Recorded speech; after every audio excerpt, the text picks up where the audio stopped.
for something on the surface to meet the need of the depth. If you meet the need of the depth with depth, then the needs of the surface become much lighter. And that's really what it means to live with non-attachment. It doesn't mean that you don't have ordinary human attachments and you don't take care of your children. Clearly we are attached to our children. But if you become attached to your children, wanting them to have a happy life because you didn't have a happy life, if you got some stuff from yourself you're putting into them, that fucks it up. But if you can be fresh with them, then you can have a lot of liveliness, and then they go off and they do their thing, and you're still full. But the person who is waiting at home for the child to come back and tell them what nice things they did has a hunger which the child doesn't like. What did you do at school today? How was it? Well, it's just the same. Ich muss mich selber bremsen. So this possibility of having a completion and a fulfillment from the depth makes us much lighter in the world towards other people. And I think that's a really helpful thing. Because we have all encountered in ourselves and in other people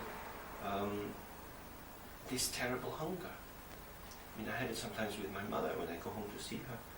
I'll be sitting reading and I look across and she's looking at me with these eyes. And she wants something from me. That I'm somehow the magical child that should have brought something into her life, and she's still looking for it. She's very old now, but she still wants it. She doesn't know what it is, but there is something missing. It makes me feel terribly sad, and I want to say, stop, what are you looking at me for? This terrible... And that's an enormous sadness. It's an enormous sadness, and we can see how, in what's happening with Kosovo, and how it goes into politics as well. People want to take other people's countries, they want to, this hunger for something. Very, very difficult. Now, in the old days, in Europe, people had a stronger belief in God and in Jesus. And that, in some ways, is very good, because that's some kind of communication between these two levels. It's not in a direct, mystical or meditative way, but it's at least there symbolically, so that this ground nature is now up here, and one prays up and says, please send something down. And there can be some hope of that some of this will go into me and take away some of the emptiness. It hurts. It doesn't fix properly. But anyway, in the Christian tradition, God's used to being hurt, so he doesn't mind. But then it goes away again, because you can't be sustained. So then you have confession, and then Mass, and you get it in again, you do bad things, it goes out again. It's that kind of wave. It's very difficult to hold it there, because although people can have real religious faith and can have real experiences in Christianity, there's no doubt of that, a lot of it is being done as a representation. So that is to say, it's happening on the symbolic dimension. And if you go in a nice old Christian church, and look at the stained glass or paintings, I mean, they are beautiful. And these three stages of this Holy Ghost and Father and Son is not very different from the three Kayas. A very similar idea. In the Sufi tradition, we have very similar ideas as well. It's very old, it was there before Buddhism, that's for sure. However, what's missing a little bit in Christianity is any real discussion of the nature of the Holy Ghost. Because the Holy Ghost is in everyone, it's immanent, but it's transcendent and is even above God. This dove is flying above God's head. So it's not clear how that is, and theologians are always a bit uncertain, because the basic structure is dualistic. So the good things have to be up there, and we are down here, and we hope one day to get up near to God. But we can never think of being in God or having God in us, because that is dogmatically incorrect. It is, for example, in the African Christian church, it's a bit different. And also in Jamaica, because they have like ecstasy or mythical connections, and if they sing, because they sing and dance, and sometimes they get like overwhelmed by ecstasy and so on and so on. I mean, that is very practical. Mm-hmm. Also, they have, speak about dreams and symbols, and it's different than here, but it's Christian. But it's a mixture with the Mixture, old tradition. yeah, It's it's not a- pure Christian. Yeah. So it's mixed with the Voodoo religion Yeah. from West Africa. Just as well. Yeah, but before here, they also danced. Before the Middle Age. Yeah, there was shamanism. Yeah. And in the Gnostic churches in the Middle East, the priest dances before the altar. They do the dance of the dove. But there is a Gnostic Christian church? Yeah, in the Middle East, well, it's in the Gnostic tradition. Seen in films of them, they're very beautiful. They have this screen in front of the altar. Where is it? And Nahosten. for the Mass, they do this dance to bring the blessing down, Yeah. which is very beautiful, very old traditions, which is not so different from tantric dancing and all the rest of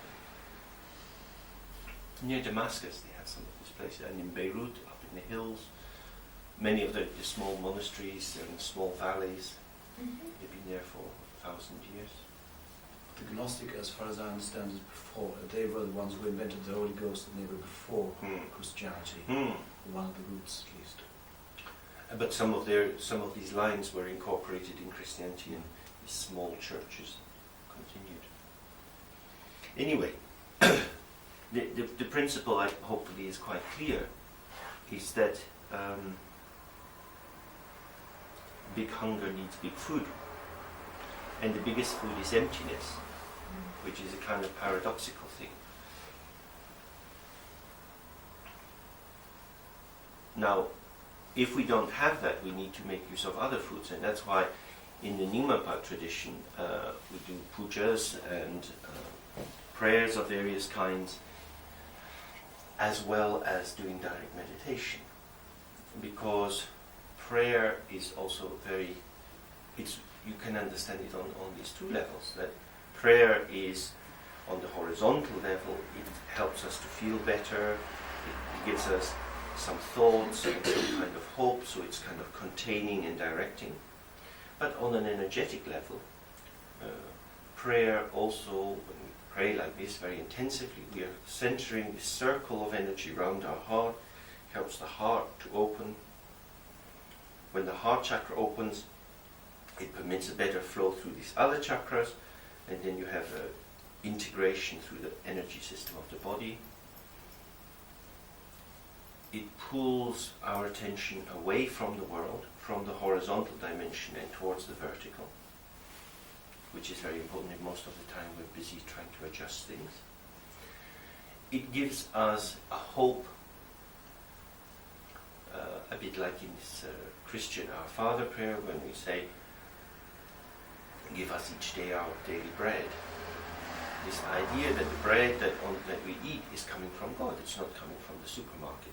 The supermarket is only the horizontal exchange, but really it comes from God. This is exactly the same as in Buddhism. So we pray to Padmasambhava to help with many things, and in Tibetan villages they pray to Padmasambhava for the rain, for food, for the cattle to be healthy, for everything. At the same time they have cattle doctors, and they take care to plant the seeds at the right time. But religious faith is very good for the integration of these two dimensions.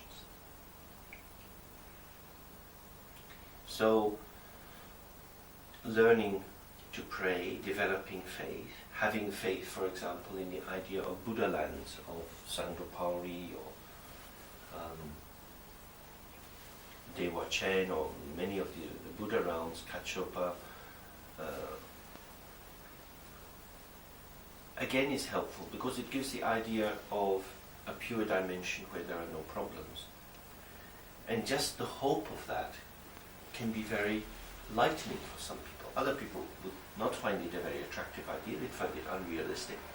But for many people, just the thought of, fuck it, when it's all over, I want to be there. Like the weekend, or when I retire. It's like a Sangdopari condominium. No more trouble there. But But these these symbols are useful because they give a kind of time out. And if your life is very, very busy and enmeshed, just to have the hope of something else is very useful. I remember reading some research that was done that people felt happier thinking about going on holiday and looking at holiday brochures than when they were actually on holiday. Yeah. I can understand that. So when you pray to go to Zangapalli, it's like the holiday brochure. And there the notice will open and everyone's smiling. Oh wow, yeah, and you get the nice room. It gives some hope. Now hope opens up the space. Because if you hope something will come to you. And But when it doesn't come. Yeah, that's the problem when you're on holidays. And the room is not so nice. Oh, it's very nice to have a hope. There's lots of space, and of course there is a little bit the danger of illusions, but it can be a good feeling. yeah. Now, and what happens then? But that's why you should offer things after you die. So you won't know till it's too late. It's till you arrive at the little hotel in Greece and you find there is no roof on it.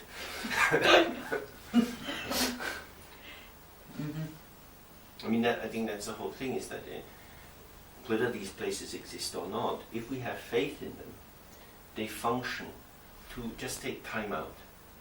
And for most people who have these busy, covered over lives, there is never time out. It's always a displacement of hope by the demands of the world, and that gets more and more pressing for many people. More and more, certainly in Britain, people work much longer hours in Britain than they do in Germany. And we have much worse social benefits, we have much shorter holidays because we follow this American system. And it's not very good, but Europe may well move in that direction as well if this world economy collapse continues. And there's always at a certain point the work takes on such a momentum that you forget what a holiday is. And very often people I experience in the hospital, they come back from the holiday and then they think, I wish I'd never had a holiday because it makes me realize I don't like my work. But I can't live not liking my work because I have to do it. So it's almost better not to have a holiday. And that is like samsara, where you get more and more trouble and then you don't want anything, you just get on with it. Just keep the blinkers on, somehow there's a balance. The Sangha and so on, is that not a matter, a question what the reality is? Because if you say that the reality is what exists in your mind, and if somebody, let's say, is very fantasyful or something, and can really imagine, now I'm here and really visualize Padmasambhava and is very happy, isn't that in that moment his reality? Because even if he's sitting under the bridge, and in this moment he's very happy, isn't that his reality? But that means that Sambhava is real. That is not an illusion and it's not a hope, but in this moment it's real for him. Yeah, that could be true as well. Because isn't that whether this place exists or not, it exists only, in our minds. Well, everything exists for me. Yeah. So being under the So bridge also it's exists, yeah. I think for each of us, it's like seeing whether we have a connection with this way of being and whether it's true for us. Some people have quite if you like, a strong Sambhogakaya connection. Maybe in childhood they had imaginary friends, or they were very good at imagining things and they spent a lot of time in daydreams. For people like that, Zandapari is probably a very good method because they have a connection on this Sambhogakaya or symbolic dimension. And for other people who maybe don't have that at all, it's much better maybe to do Shine practice and observing the breath and then going into observing thoughts in the mind. Because if you try to use a method which isn't suitable to you, it won't be so helpful. I see the problem of people postponing their lives to the weekend or till after their pension, after they're pensioned, and one day, or after they're dead, one day I will be in paradise. Now it's still crazy, and I have to work all this. It doesn't have to be, if I can be there now in the Sangha Palsby without opium, then fine. But this later, this carrot in front of the nose that But it depends. See, I think it depends how it works. I mean, maybe I said before, just on this big station in London, you know, big graffiti on the wall that says, "Near at hand is far away in thoughts of elsewhere." In thoughts of elsewhere. I mean, what is here is actually far away if you're thinking of something else. So, you know, it's not exactly a carrot, because while you're thinking of this other place, you're not here. And if you have time out, it's like a holiday. You can feel refreshed. And it also then diminishes the reality of what's here, because if you can be out of what's here is not then some kind of total domination that takes you over, because you can imagine somewhere else.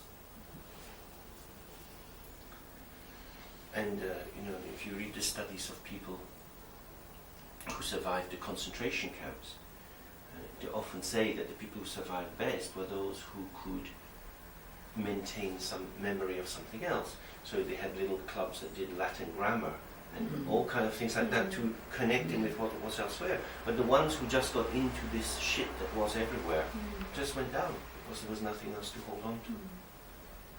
So I think in that way one can see it as a method. So it's the same, like even if you can't do much breathing practice or yoga or whatever, if you do even 15 minutes of stretches in a day, it somehow opens up and you have a different relation with your body. You may lose it again quickly, but somehow you now have a polarity. You don't just have one vision. You have a hope of freedom, or freedom is there. So maybe it's not exactly like a seduction. It actually is an interruption, hopefully. That's right. I think it's a very good method for me, because when I had this trouble with the feet, I sometimes wasn't able to meditate properly. I thought I wasn't able to breathe, and then I took a photograph from holidays, which I liked. And that was a break. First I thought, you're very stupid, you are running away from your things. But when I looked at it, there came a break. And then I could start again with breathing and things like that. It really helped. First I thought, it's stupid. Oh, illusions, you are not on holidays, you have pain, you are in trouble, and so on. But then I felt that this break gave me the possibility again to come back to breathing or meditating, even when it wasn't for a long time, but it worked. Ajay Klaptran didn't work so much, he was very far away. But never mind, I accepted that. Yes. I mean, they often talk in Indian language of this net of illusion. Net of stupidity, with the idea that it's something that's kind of thrown over us so that we just get caught up in it and we don't see anything else. So essentially anything that cuts into that and opens just a little bit of space somehow brings some kind of hope.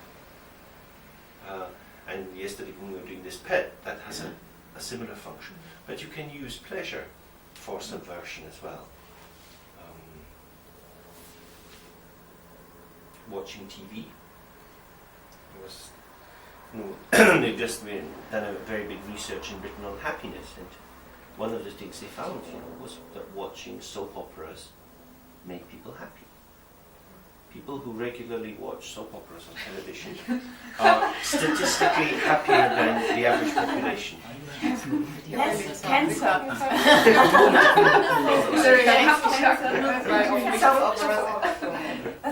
But they found Diese Lindenstraße zum Beispiel. Stimmt. General Hospital. Ja, obwohl, ja, das sind, But sind they aber found auch it- eher so Operetten, ne? Nee. Nee? Leben, Sein- Geschichten aus dem Leben. But you found that if you watch a lot of general television, that didn't make you happy. That made you more unhappy. But it's something about going into other people's lives and knowing these characters, and you're taken out of your own life for a while. It's a kind of bed. It's time out. It's fantasy, but it's a space of possibility. I know this very well from in former times. I really love to go to cinema when I'm very depressed. And I can go there on my own. I don't need anybody else, and I sit there for 2 hours. Yeah. And I'm the type, I can completely go in the film. Yeah. I come out and life has changed completely. Yeah. I can be happy again. But that's a good thing for practicing Dzogchen, is to have a range of these kind of methods. Because sometimes if you are down, to struggle to shift your state is no good. It's better just to plug into something. As we've talked in the past, put on some music and dance a little bit, or whatever it is, make love, do what's nice to shift your mood, and then go into the practice. But to try to do the practice from a level which is far away from it is not really going to help. So, but if we go back to what we began with this morning, everything can be practiced if we understand it. So it's not that only Dharma activities are Dharma and everything else is against the Dharma. If we understand that energetically everything is in Dharma, then we have more freedom to make use of anything.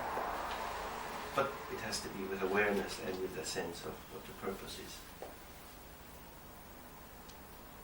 So, the key thing for that is observing our own condition to see what our current state is, but also what is useful for us. Just because some holy person tells you that a practice is a good practice, doesn't mean that it's good for you. And we have more and more understanding of this in terms of nutrition, that people's bodies require very different foods. The kind of food that I eat would certainly poison the other people.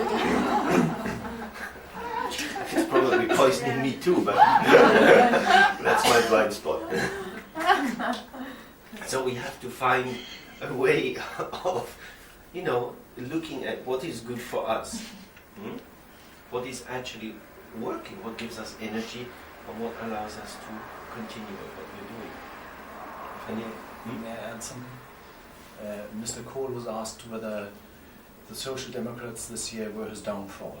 My downfall? No, Marzipan is my downfall. Marzipan ist mein Untergang. Nicht Sozialdemokraten. But in the far it goes, he really gets some humor, huh? Yeah. He didn't, Now before. Yeah. He gets fresh again now. The burden is taken away from him. He was never so before. He's funny. And that's so important to see that, because we can go on and on in the same groups with the same responsibilities all our lives, feeling that if we don't do it, no one will do it. And this is the biggest illusion. To put down burdens, to take time out going to the cinema, to be silly, is very, very good. Seriousness is not helpful. It really is not. Ich brauche nur nicht anzugucken.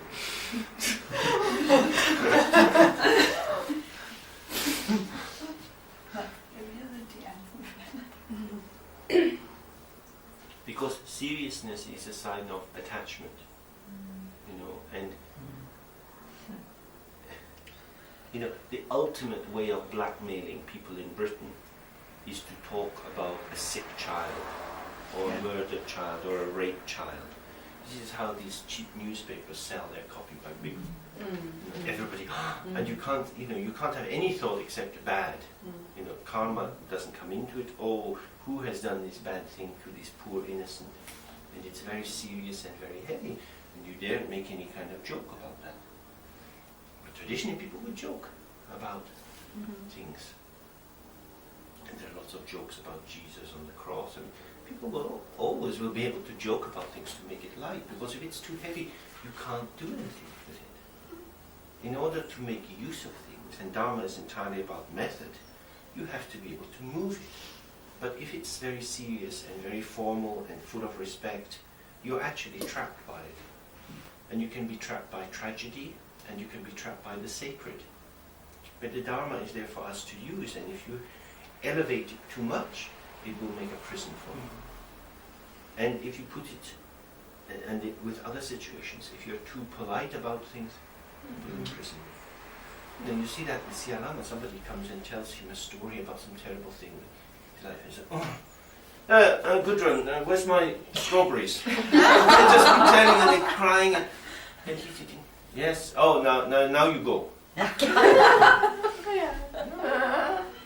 don't get it, what is this?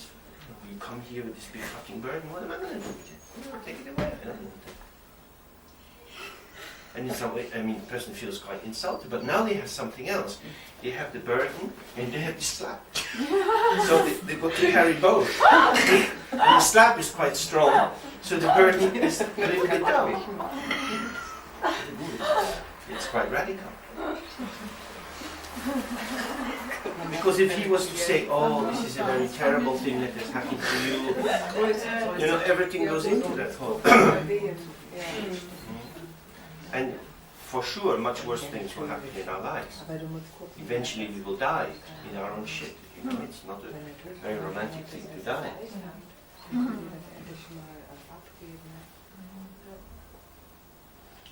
So we do a bit more practice.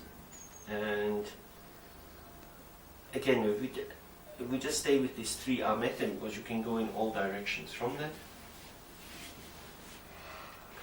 Maybe at this time we particularly just try to keep some sense of distraction. Try to observe the pattern of your own distraction, how you lose the state. And when that happens, just gently bring yourself back into awareness by, as soon as you know that you are distracted, just become aware that you are distracted, and then stay with the awareness, stay in the presence of the one who knows they are distracted.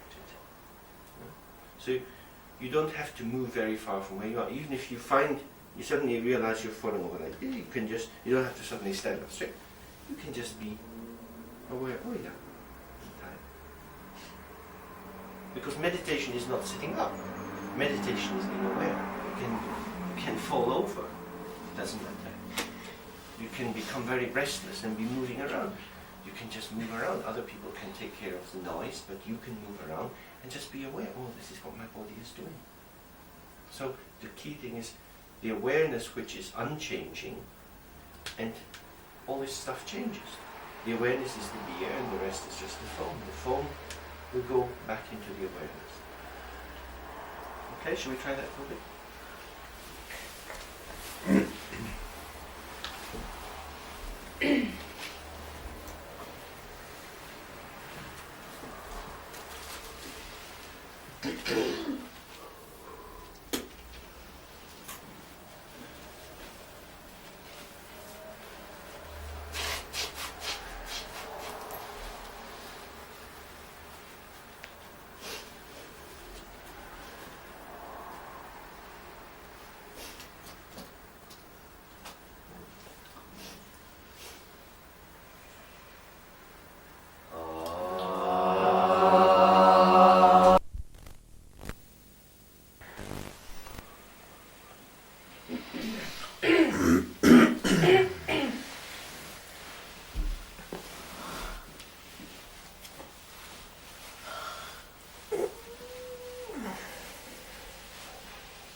One of the big lessons that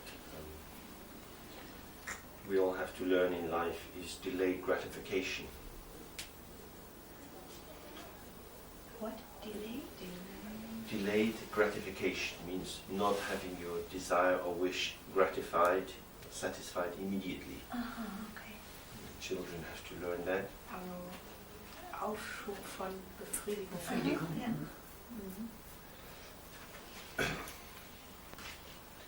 And it's quite an interesting thing, because children have to learn that not to get it in the moment doesn't mean that it won't ever come.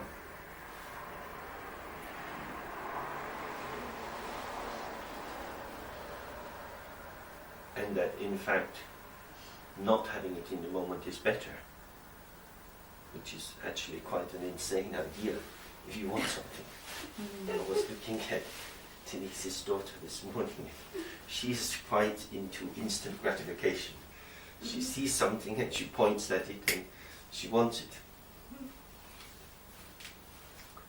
And one of the things, again, about these Buddha realms, like Sangdopalri, and the whole notion of life after death and going to a better place, is that it's a support for delayed gratification. And very often it is oppressed people who pray most for that situation. In Britain, I think it's no accident that the people who go to church most regularly and with most enthusiasm are Afro-Caribbean women of middle age who've been definitely badly betrayed by men, and they wear very nice clothes on Sunday, very nice hats, and they all go in big groups together, and they go to church and they sing and have a really good time, and they really believe Jesus is going to do something for them, and nobody else is doing anything for them. They have shit jobs, cleaning in the underground or working in a hospital. They have lots of kids, and then their own daughters have kids and give them to look after. So they have nothing but all this shit, but they have Jesus. So it's very important in a system like that to have delayed gratification, because there isn't immediate gratification available. Now, if we think of this as meditators, one of the problems in the meditation is thoughts arise which are very fascinating, and we get pulled into it. That is distraction. So how can we bring delayed gratification into meditation?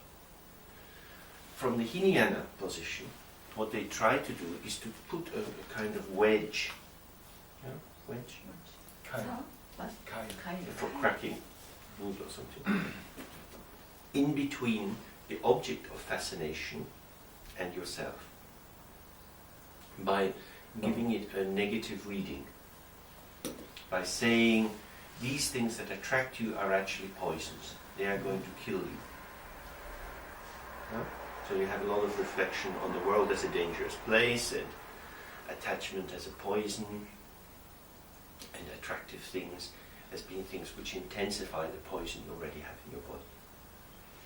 So don't be involved. So you see something and you want it, but you have to know that it's bad for you, and so you shouldn't do it. It's a kind of the sort of approach that used in Alcoholics Anonymous for thinking about alcohol. So we have an addiction to pleasurable things, and then we realize this pleasurable thing is actually a bad thing, and we have some kind of error inside us which makes us addicted to these things. But if we go with that addiction, although immediately we get the gratification, actually we're poisoning ourselves more. And some of that kind of reflection is useful as well, because the advantage in Dzogchen is that we make use of all these other views.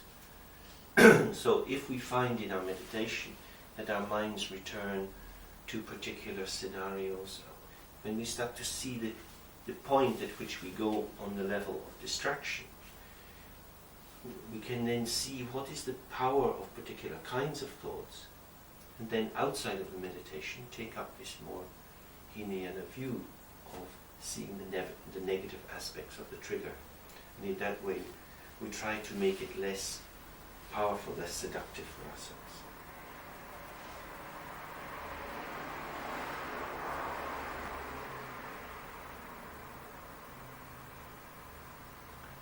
But But the essential method of Dzogchen is not that we should delay gratification, but as we looked before, is that we get gratification immediately on this level, so we don't look for the gratification on this level.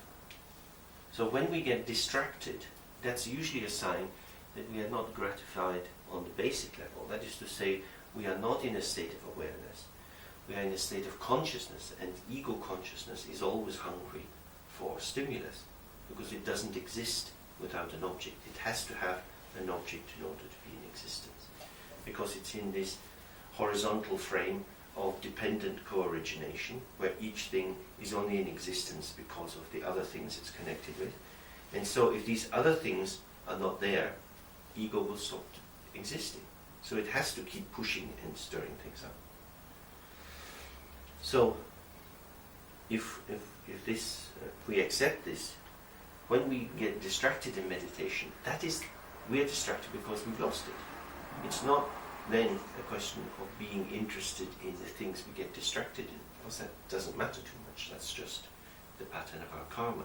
The key thing is to try to return to the place before the possibility of distraction.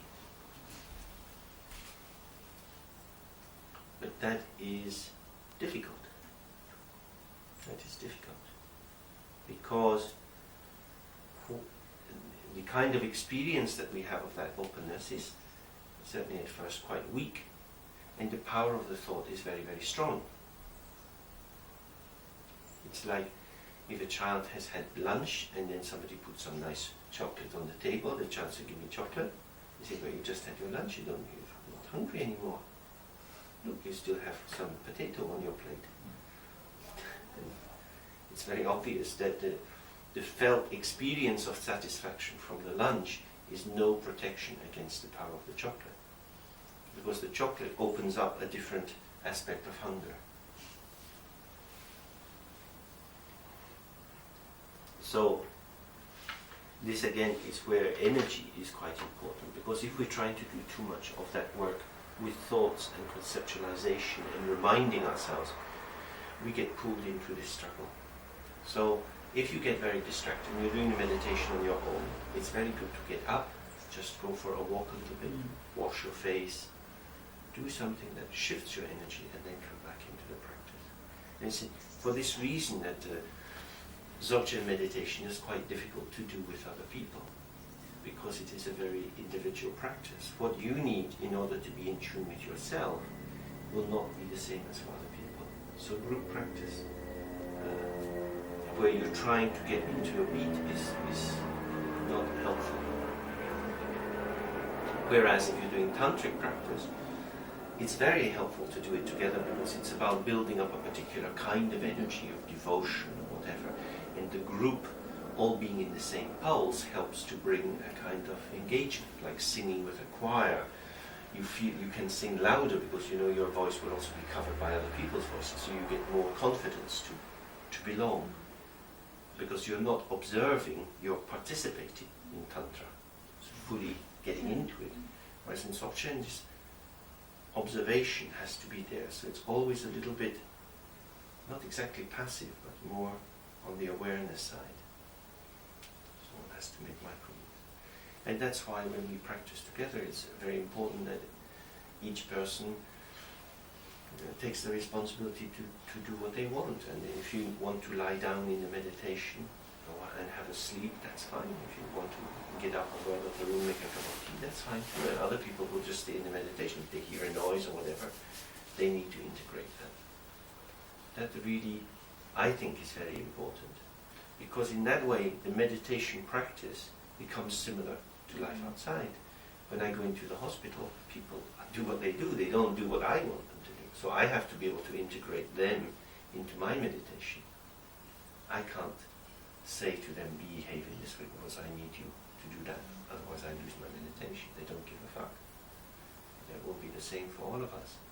So actually, meditating with people, if the people are authentic and if we don't feel shame about our conditions, is very helpful. So if you find that you yawn or you get bored, that's also very helpful, because you can just be bored and be with yourself being bored. Because one of the most difficult things for us is to abandon the desire to be loved, which is this social regulation. If I do what everyone else does, if I find out how to fit in, people will like me. So people who are disruptive to other people usually are not welcomed. Whereas if we are trying to meditate, someone else's disruption is always useful. And being true to ourselves is much more important than being true to other people. Because we cannot really be true to other people unless we are deeply true to ourselves. And the only way to get to this deeper understanding is through ourselves.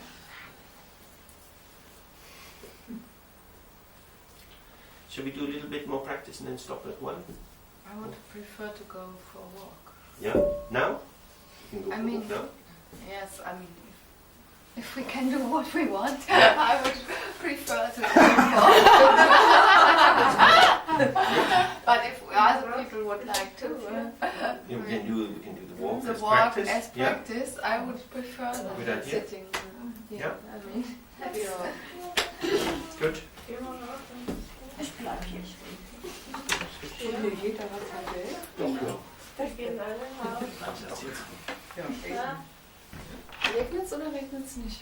Ich glaube, das lässt sich mal aus, das weiß ich nicht. Man guckt immer, was denn da passiert ist. Das ist echt so ein Goldstück mit den kleinen Beinchen.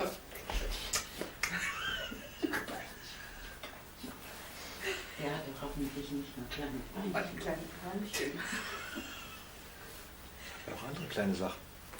Ja, ich bin total verliebt in den. Ja. Jetzt ist sie ganz stolz. Das ist echt nett, das ist noch nie gegessen.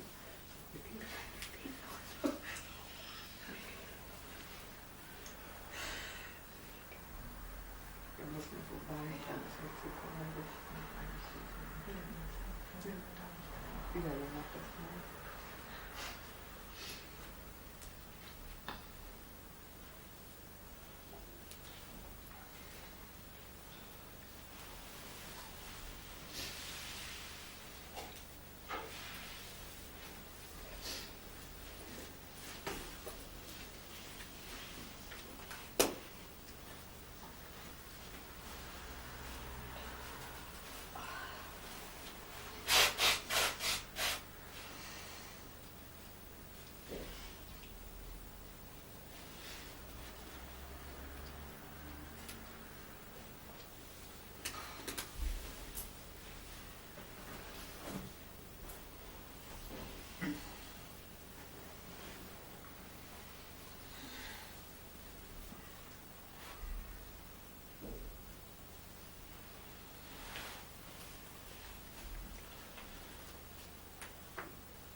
Just say a little bit more about the Dzogchen view, then we can do some more practice and then see if there's any questions.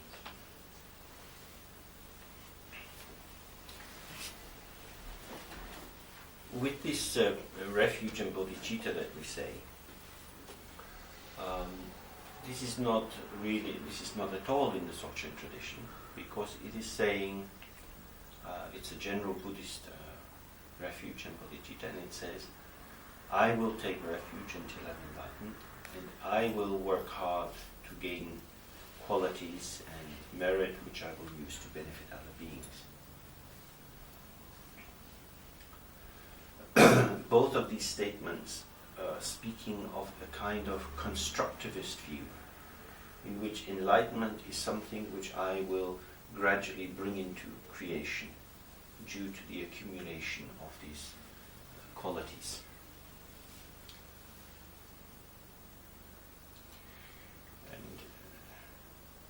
is in Tibetan a big literature looking at these two divergent views. One, that we have to go through graded paths towards enlightenment, and the other, that enlightenment is something which is always there and which is covered over, and the work is to remove the covering. But when the covering is removed, enlightenment is there full and complete in itself. And these are very different views, but particularly in the Nyingma tradition, they're woven in together. And this is one of the things we find, that there are many internal inconsistencies in Dharma views, because there are historical movements of development of Dharma which have got woven together into a big tapestry, the total effect of which is very warm and helpful. But when you look at it, there are particular lines of conflict.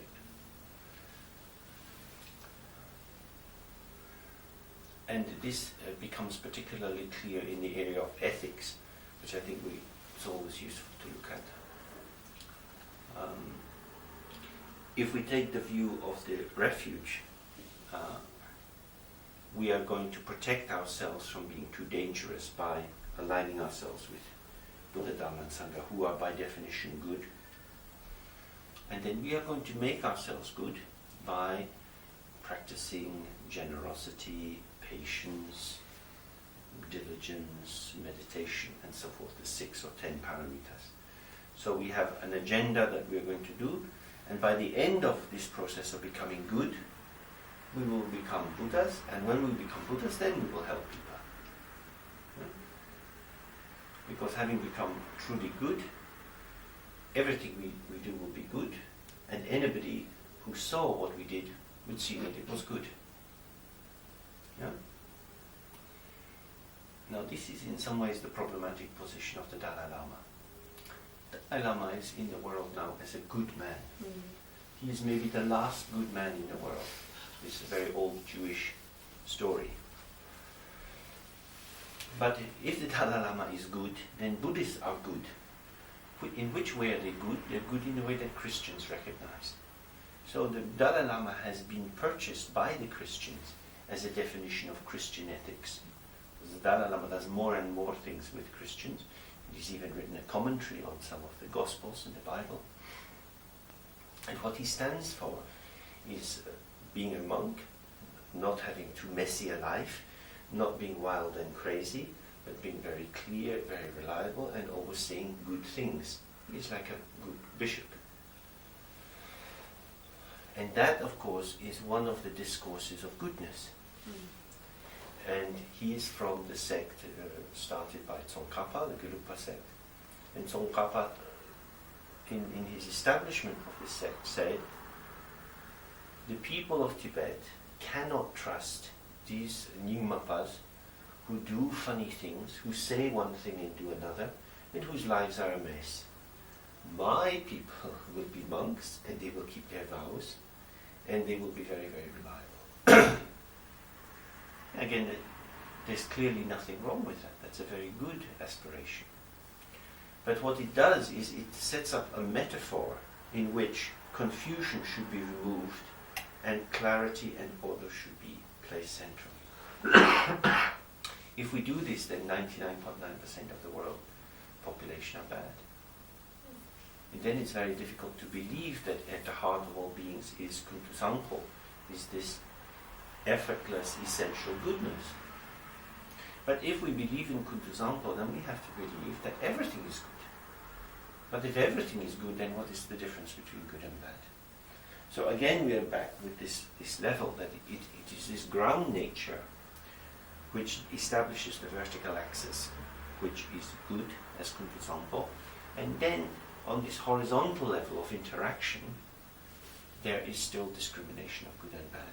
And that the Gelugpa style is to speak a lot onto this level and to keep this level quite secret. It's because they say we will be monks in public and tantric practitioners in secret. But then they set up, you should always be kind and helpful, like this. So it is making a cut in this level and saying good on one side, bad on the other. And that functionally makes this kind of integration rather difficult. So, then we come to the question of ethics, because in Dzogchen, one main thing that we try to practice is the self-liberation of all that arises. That is to say, when any thought is coming, by understanding that the ground of all thoughts and feelings and sensations is this unborn emptiness, we don't cling to the manifestation and put good things on one side, bad things on the other, but we allow them to come and go, to come and go. We don't try to hang on to the good and push away the bad, and we don't try to hang on to the bad and push away the good. We are the same to everything. This is called this wisdom of equality, of even approach to everything. Or in Mahamudra they talk of it as one taste. Good things have one taste, bad things have the same taste, the taste of emptiness, because they are looking always at what is below the surface and not the manifest content. So you try to self-liberate thought, sensation, feeling. Now, part of sensation and feeling is also the totality of experience. So I'm also trying to self-liberate whatever you are doing. So when one is self-liberating the whole field. So if somebody does something that you like, you self-liberate that. You don't hang on to it. If somebody does something you don't like, you self-liberate that. You don't get into being very angry with people and having enemies for a long time. And you also don't get into kind of making special friends as if that's going to be the solution to life. Because friends will turn into enemies and enemies will turn into friends. Life keeps turning on. When we sort out this person is my friend, we sort it out on the basis of some qualities we can identify. But these qualities all arise due to circumstances, and the circumstances change, and then friendship changes. For whatever reason, it's no longer possible to speak to the person or feel so safe with them or feel so loved by them, and so there's a change in the mood.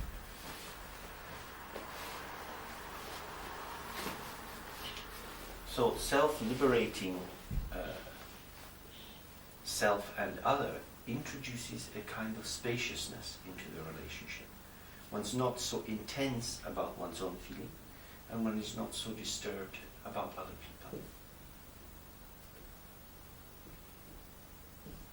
When I was living in a house with Sialama in Bengal a long time ago, he and his wife would often have disagreements. And she would get into saying, yeah, but what about this, what about that? And he would always say, yuksa, yuksa, which means just leave it there. Oh. And it's in my ear, it's always twisting my ear. And this is traditional male discourse, of course, but was also, he'd always say, don't take it so seriously. People do this and people do that. Oh, what are we going to do about it? He said, I'm not the king of India. What am I going to do? Just don't worry about things you can't control. And in many ways, this is quite a good philosophy. It stands against a lot of what we have in the West. For example, this thing with Kosovo. Television is relentlessly showing these images with an incitation that we should all go to war with that country.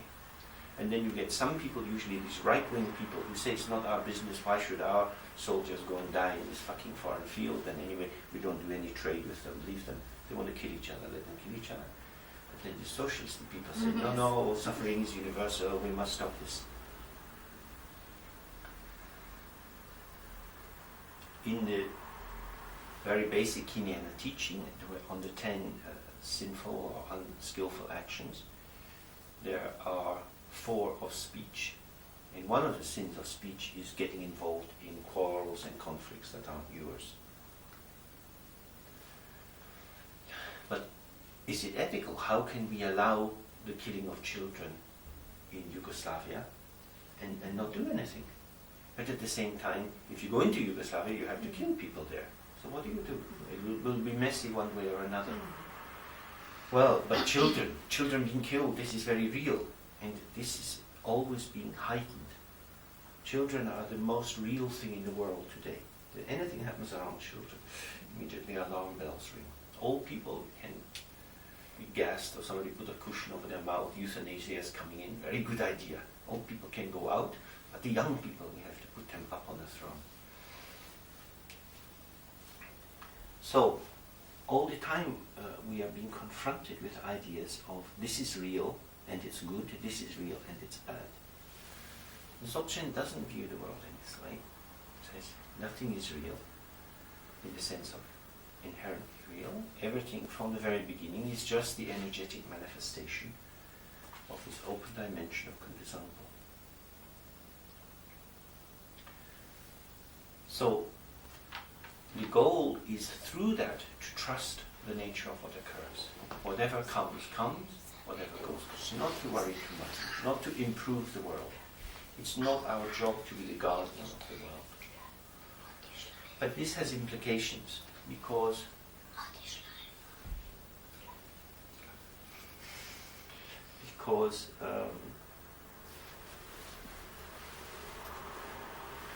the goal of practice from this is this state of spontaneity or things arising effortlessly, what's in Tibetan is called plunru, in which your life is just as it is, like a river tumbling down a hillside. If you do that, you will definitely say things that upset and disturb other people.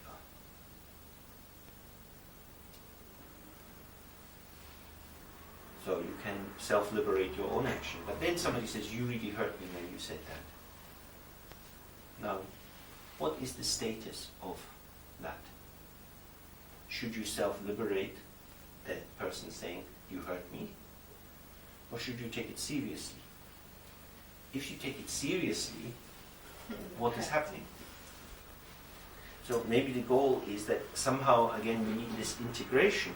We need to know that this is for self-liberation. From the very beginning it's empty. And on this horizontal dimension, we need to take it seriously because it's not good to upset other people. Why is it not good to upset other people? We're not entitled to. But from the very beginning of time, the great gurus have always upset other people. So there's always then the question, what is your motivation, and are you really a Buddhist? Or are you really a Dzogchen practitioner? As we looked earlier today, the desire to be liked and to be loved is very, very powerful. And often because of that, we make compromises which are not very helpful. The more we do the practice, and the more we really understand the nature of emptiness, and we really see that that is the truth, not as a kind of dogmatic Christian creed kind of belief, but through a lived experience that actually nothing else is going on but this, then people who don't believe this are mad. That's what we see. We see that they are under the power of ignorance and they don't see the world the way it is. So, on one level, generally, we should be polite and kind to all beings, but we shouldn't go under their power. We shouldn't seek to put them under our power. We're not out there evangelistically trying to convert the world, but we also shouldn't go under their power.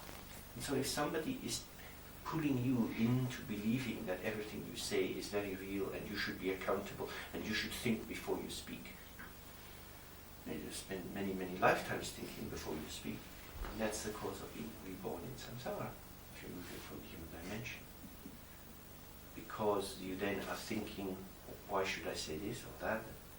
Working something out, and it stops the spontaneity, it cuts this line of connection. And this area of ethics is really very difficult. That is why, to do the practice, we really, from the very beginning, we have to integrate these two dimensions. And you have to observe how to move. And there is no answer to this from the outside. If it's from the point of view of Tantra, there is an immediate answer to these situations from outside. You know, you have your tantric vows, you have the instructions on how to maintain the world as a deity, and that's what you should do under all conditions. That's what you should do, and you just do that, and that will be okay. But from this point of view, it's very difficult to see from on high what is the proper way of behaving. Because Dzogchen is not a helicopter. It's not that we are going outside the world to look down. It's not like we are becoming a god then looking at other people.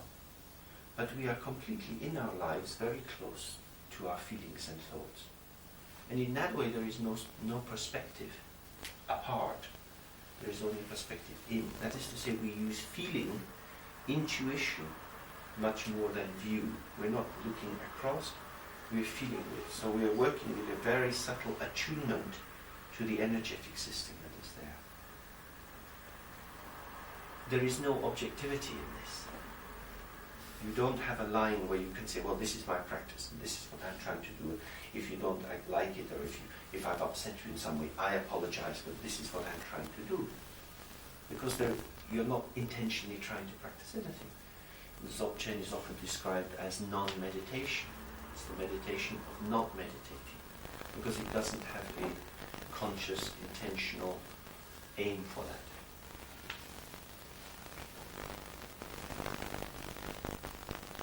So how will you know whether what you are doing is right or wrong?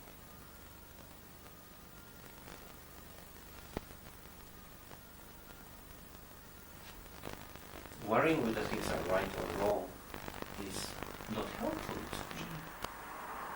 Because what is right or wrong?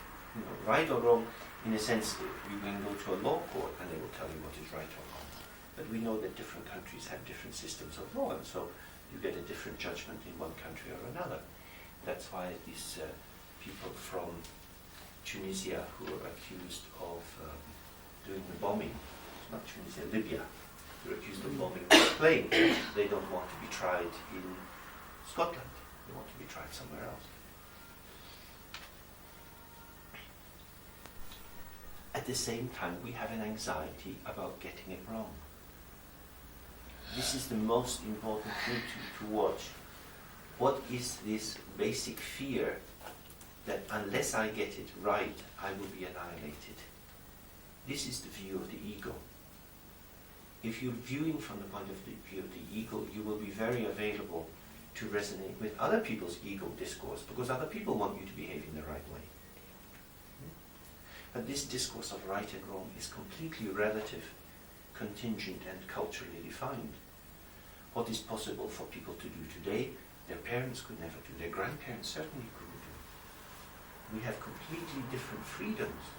So what we regard as right and wrong in behavior towards children or old people has changed enormously. In England now, you cannot shout at a child, but you can ignore an old person. In the old days, you had to respect the old person and you could shout at a child, which is right, you can say. So it's generally very difficult to know what is the right behavior.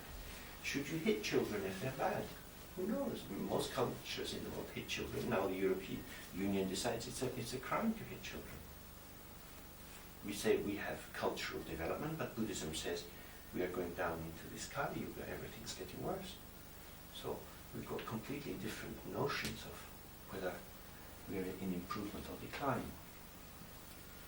And these, I think it's important to think about these issues because they occur day by day if we try to do this practice, where people insist, take me seriously. How should we hear that demand?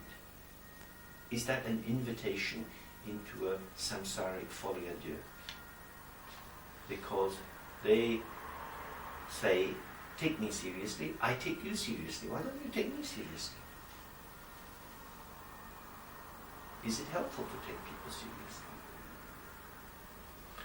The real answer to these things can only come from the meditation, I think, because we experience that in the movement of the meditation. Generally speaking, though, if we practice self-liberation, we will not be harsh and rough people. We will actually be quite tender and quite open. The more open we are, the more sensitive we are to the nuances in the world. We pick up more energetically. So we actually can adapt more quickly. However, we don't have to gratify other people's expectations.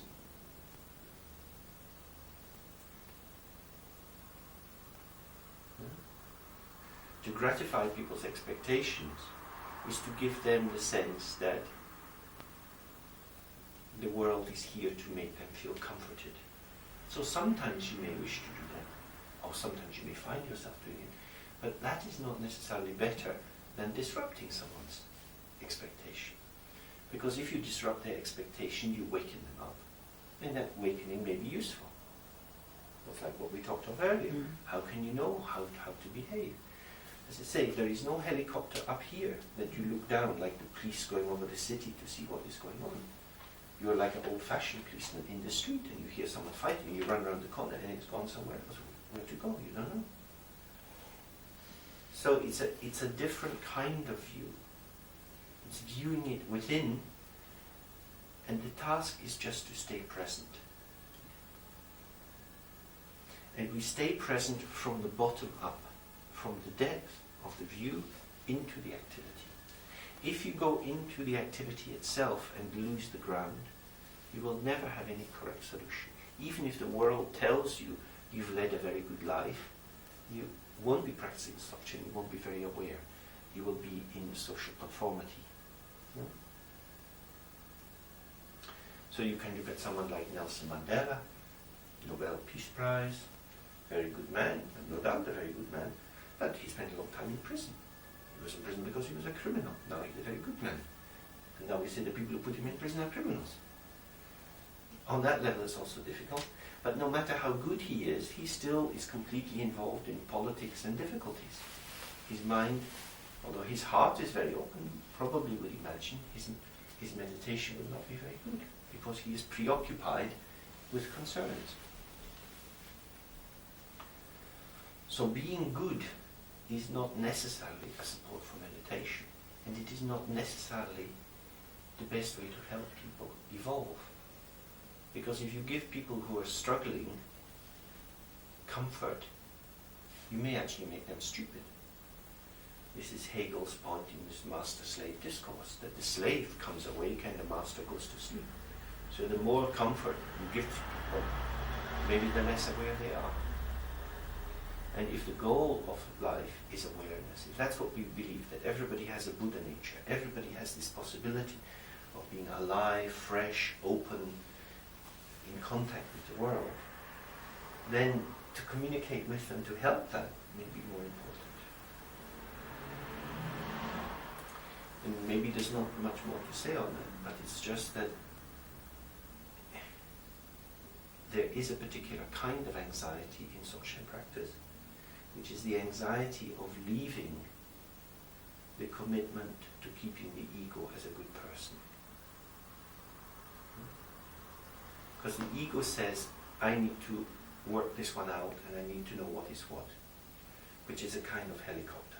It's not very high, but it's kind of bouncing on the ground, trying to see what should I do here in order to be liked. When you go into presence, you don't know, it's like being a Gestalt therapist. If you're working really in the process with someone, you don't know whether what you've said is right or wrong. You have some kind of intuition that you should help them. Or maybe they don't want to be helped. Then you have to work with the consequences of doing that. But if somebody then sues you for hugging them and says this was a sexual assault, then you think, I'm not going to do this spontaneous Gestalt anymore. And that is, of course, what is happening in psychotherapy in Britain. People are very frightened to do any of these contact things. Unless they have a clear contract and they ask permission in advance. So there is no spontaneity. Dzogchen is the activity of just being present in spontaneity.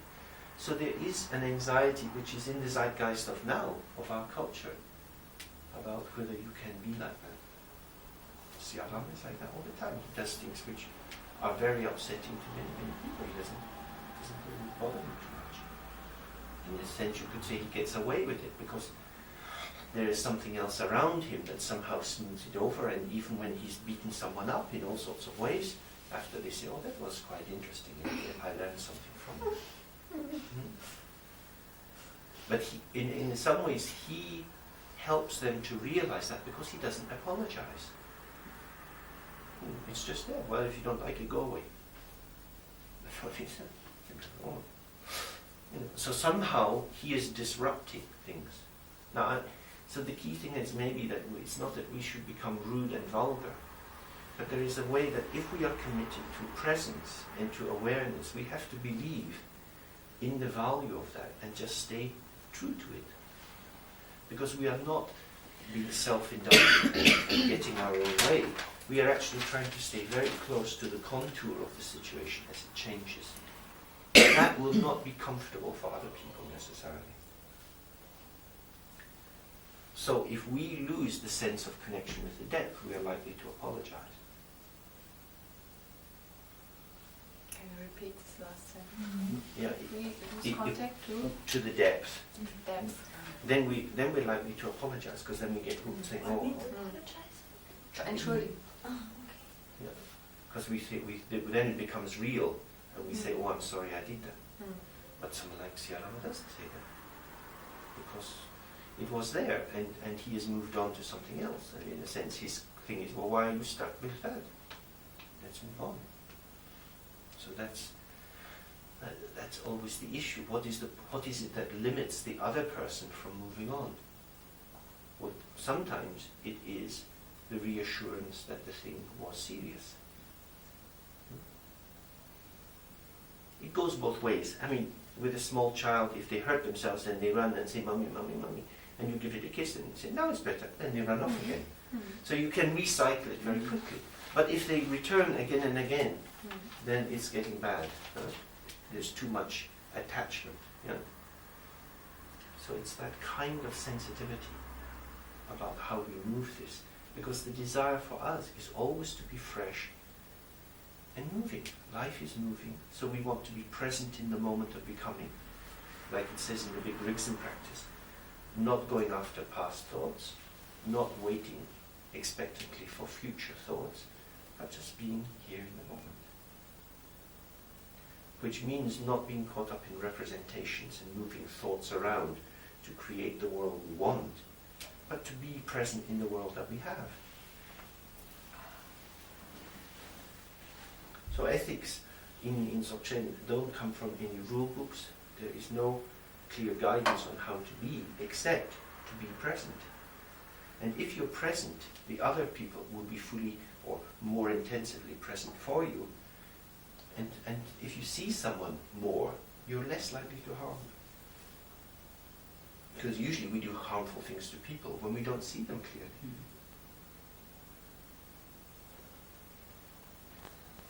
Now, let's see if you have any thoughts about that, or questions, or differences, or whatever. As you said in the beginning of this talk, cutting off in the way of, oh well, I'm already past, why are you stuck with this problem, is general male discourse, also männliche Art, sich auszudrücken. Was hängst du an diesem alten Zeug? And I see that on many occasions around me, and I see it myself also. So I have to know that I'm pure, which I never know. So I just go on with it, and like the axe in the forest, this is my way to do it. So if you like it, okay, you can stay. If you don't, leave.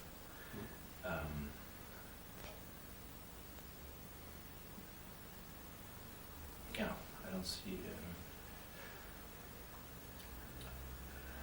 Of course, there is no safety, no security, no sureness about one's own behavior, because it's always multi-layered, also in the effects on the other. But I don't feel much in contact with that vertical level, so I can't really claim that I'm doing that on pure motivation. Well, that's good to be aware of. That's really the first thing for Dzogchen practice, is to to be aware of one's own situation. And it's much better to recognize that you don't have much alignment with that than to fall into a fantasy that you have. Because that is then really dangerous.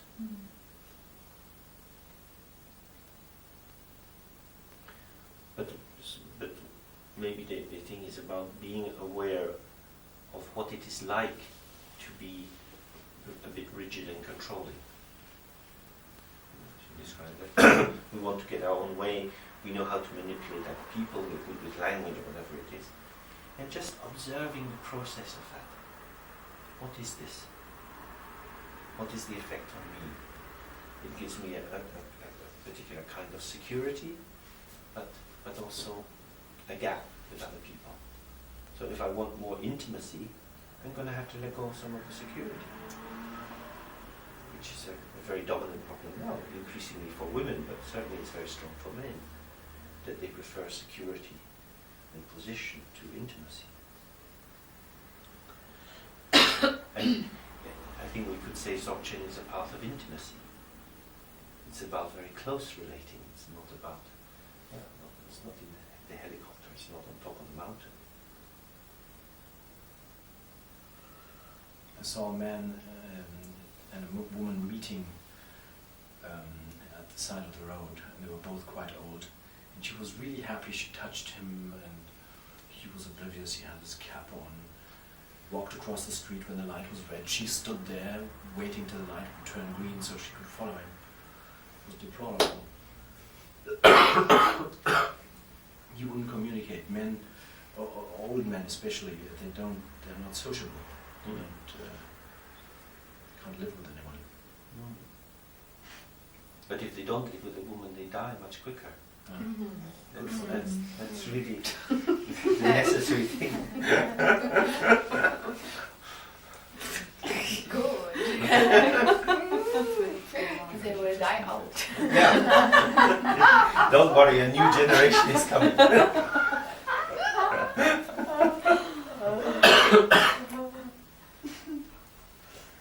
And I mean, it's not exactly fitting, but I mean, in Tibetan tradition they have this idea of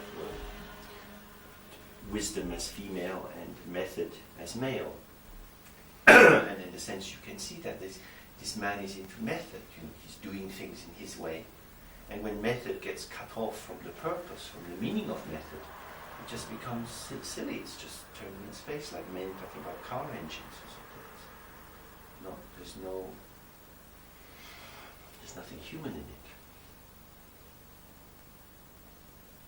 So maybe in that you can see that the focusing on developing wisdom is maybe the most important thing for you.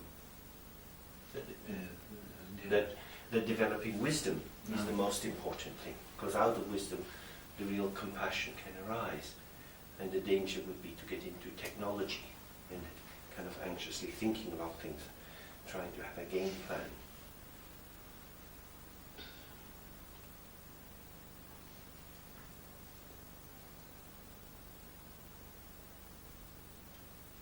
I heard from Sogya 2 weeks ago that he spoke in Frankfurt that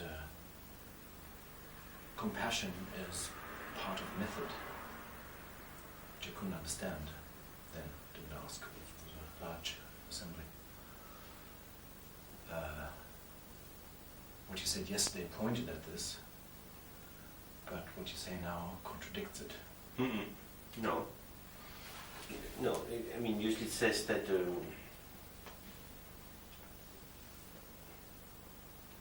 method is the male and wisdom is the female, but the method is compassion. I mean, we have in the West we have a different idea. We have an idea that women are compassionate and that men are clear. But in Tibetan think it's the other way around. That the woman's nature is wisdom, because she represents emptiness. And in a sense that comes because women hold situations much more. Like in the nice example you gave, this old woman is holding him in some way. She's there for him. And she's also holding the world. She sees what color the lights are. But he can't be held. He's locked into something. So wisdom is about the space to be available. And women, certainly in Britain, women usually do the social organization in couples. They arrange parties and all of this thing. They take most care of the kids. They hold space. They have a sense of welcome and beauty and all of that. And men fill the space with that kind of activity. So filling space and doing things is a form of compassion. But it needs space in it as well. And women have nowadays certainly have a much better integration of these two than most men do. Most men need a woman to take care of them, to hold themselves together, whereas women can very often integrate both. They can't screw in light bulbs. Oh. Bitte was? Können keine Glühbirnen reinschrauben. The last bastion of male power. That is your No answer. other ideas? Well, programming video recorders, how about that? Yeah. Nothing bad. We're useless. It's nice to use some men to do it. Just an excuse to get you us into your... No. At least they feel worth. Yeah. It gives them some Something opportunity. to do, man. Yes. Otherwise they're completely redundant. Procreating and killing. Yeah.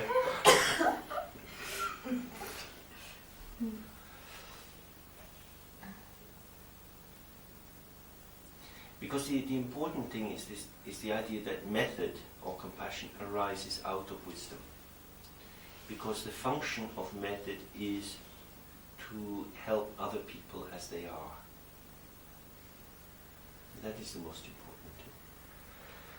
That particularly in the Theravadan tradition, or certainly the Tibetan views, not necessarily correct historically, but they would say Hinayana Buddhism provides lots of rules that you should follow for monks and nuns. So you should align yourself with these rules. And you shouldn't have too much connection with other people. So if you want to really practice the Dharma, give up the world, become a monk or a nun, and follow the rules. And so then you have a gap between you and the world that keeps you safe. And if you go towards people in the world, you will get into trouble. So don't do that. But in Mahayana Buddhism, they say you should go towards other people, but first of all, you have to realize that everyone is empty. Because if you go towards people without emptiness, you will get lost. But with emptiness, you won't take the other so seriously, you won't take yourself so seriously. And that then, all these paths build up to Dzogchen, which holds the same view. It's a Mahayana Buddhist view. Same idea. But that wisdom or understanding of emptiness must come before method. Because method here is method for the helping others, not so much method to help yourself. The Buddha taught many methods, but method here means methods for being in the world out of wisdom, through wisdom. And so you can have lots of technical knowledge, but it won't do you any good. Like it says in the Bible, what benefit does it do you if you gain the whole world but you lose your soul? Buddhism will say, if you lose this sense of emptiness or this deep connection with the source of being, you can be very busy and competent up here, but you get nothing. You just get a delusion of power, and then you get frightened of death or whatever it is. So method has to come from wisdom. And, that's also part of the sexual analogy. All beings, male or female, are born out of our mothers. This mother's womb represents emptiness.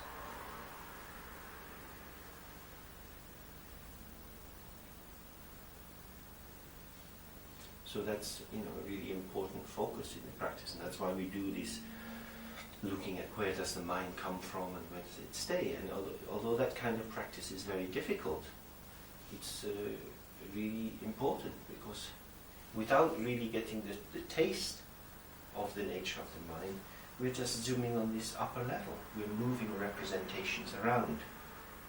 We say, I'm a Buddhist and I've been to India and I've done this and I've done that, and I know this mantra and I've had this initiation. And we have many, many representations which give us a kind of social identity, but it's all dependent on memory and the brain construction of putting words and symbols together. But if we lack our own direct experience, we have a problem.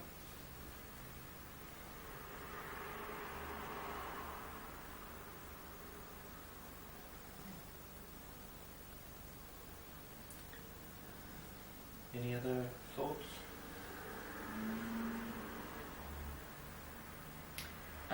Before these things, we had to be present, to be present. And I think it's very difficult to be present all the time. I think it's impossible. Of course, I can be present after meditation or, well, something, sometimes when it's very noisy, I can be present. But my feeling or thinking about to be present is,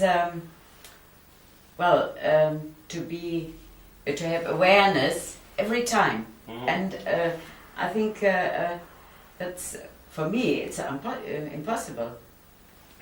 It is. It's if I think really about it, it could make me crazy, because what is present when when I'm present and so on, and I think it's a very, very hard Are you thing. present just now, as you're speaking? Not 100%, Mm-hmm. because well, I look for words, I have the thought in my head what I'm saying, I see the trees over there, no? Yeah. And I don't know if this is to be present, to see this all, or to speak and to and to say what I want to say. You know, it's I think it's this present is very complex, and for me sometimes very difficult. Mm-hmm.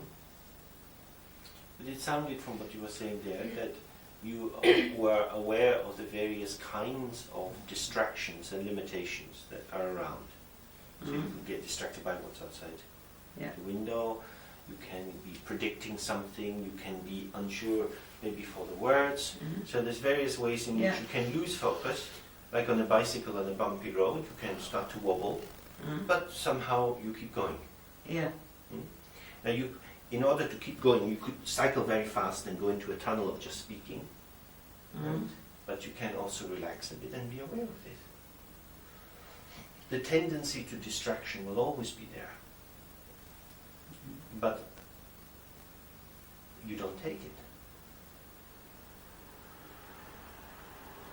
You see, this is again one of the big problems in Buddhism, is because of the way that enlightenment is talked about.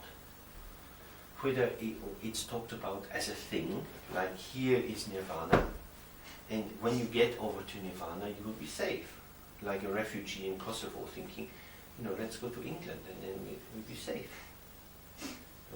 Once we get there and we get a permission to stay, we never have to leave, our enemies are far away and our life will be good.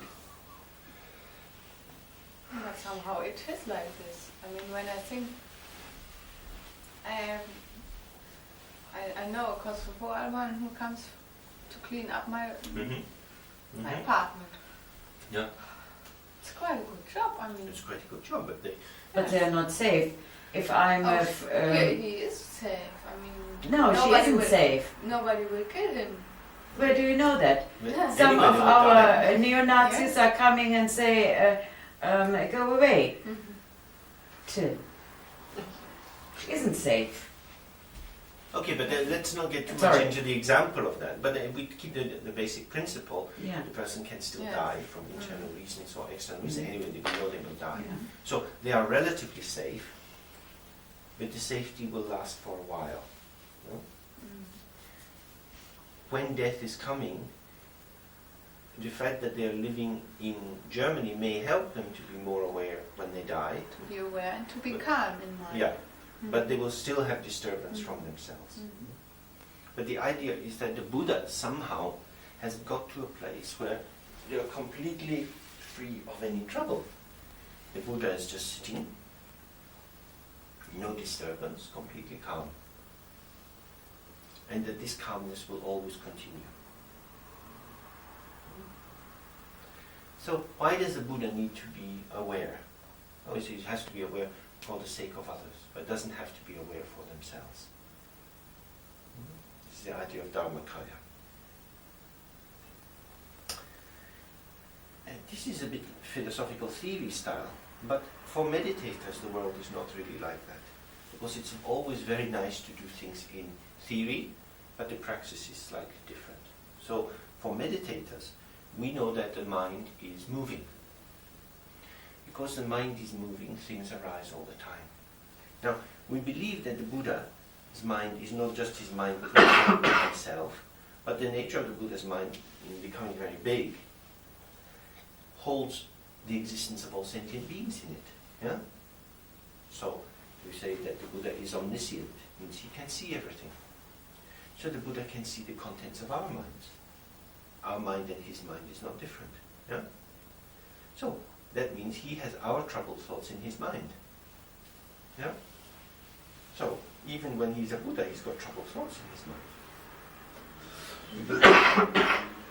So if the Buddha has troubled thoughts in his mind, how come the Buddha doesn't get lost? Aware of his emptiness. So he has to be aware all the time, because the presence of these distracted thoughts could distract him. When we say the Buddha is free of distraction, it means he knows how not to be distracted. It doesn't mean that nothing ever comes to distract him. And I think that is the really important thing to recognize. If you're a meditator, you see that. But if you look only at the statue of the Buddha and think, the Buddha has no problems. We who have problems say, Buddha, come and help me have no problems. But for example, if you know how to ride a bicycle, you can show someone else how to ride a bicycle. But if you can ride a bicycle, you can also fall off a bicycle. Maybe you've been riding a bicycle for 30 years and you've never fallen off since the first day you learned. That doesn't mean that you can't fall off. What it means is every time you're riding your bicycle, you are keeping the balance. The balance is not given with the bicycle. You don't buy a bicycle and they give you a bag of balance. The balance is dynamically maintained. Yeah? So the Buddha is dynamic. This is the key thing. The Buddha is dynamic. And that's why in the Dzogchen tradition they say that the mind does everything. There's a famous Dzogchen text called Kunchi Jalpo, means the king that does everything. This king that does everything is the mind. The mind creates samsara, the mind experiences nirvana. Or you could even say the mind creates nirvana. These are two experiences. They come from the same source. If you recognize it, you have nirvana. If you don't recognize it, you have samsara. Huh? So even when you recognize it, you have to keep recognizing it, because if you don't recognize it, you don't have it. That's a very important thing, that we, like the Buddha, having commenced on the journey, can keep continuing, but that Buddhas also are aware. Because if they stop being aware, they will get lost. Awareness is a continuity. Isn't the difference that a Buddha don't need effort to be aware? Mm-hmm. And he don't need to put work or something like that? That's right. That's right. Effortless, self-love. Like non-meditation. Like non-meditation. But I was always thinking that that is really a point where you can fall out of the meditation. It's like we got one teaching about this status of meditation. Mm-hmm. That first is a bit like a waterfall, then is more calm than a river, Mm-hmm. then later is at the ground, like you are at the ground of the sea, and the last point is like you are a mountain, Mm-hmm. or the meditation is like a mountain, and it's very difficult to move a mountain. That means that the meditation is so stable that no matter what happens, you can't fall out, or you can never lose the thread of the awareness. Yeah, No that's matter what a theory. And I remember I asked many Tibetan lamas about, why is it that Buddhas don't fall out of enlightenment?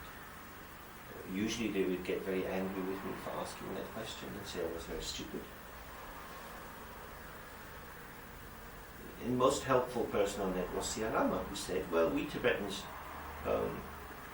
believe that the Buddha will not become stupid again. But if you are a meditator, then you should believe that the Buddha will become stupid, because everything's impermanent. So don't be too attached to the idea of the Buddha being safe, but make a commitment to practice awareness always. And I think how meditators think of these things a bit different from the dogma, because the dogma is about protecting the idea of the Buddha as a safe place of arrival.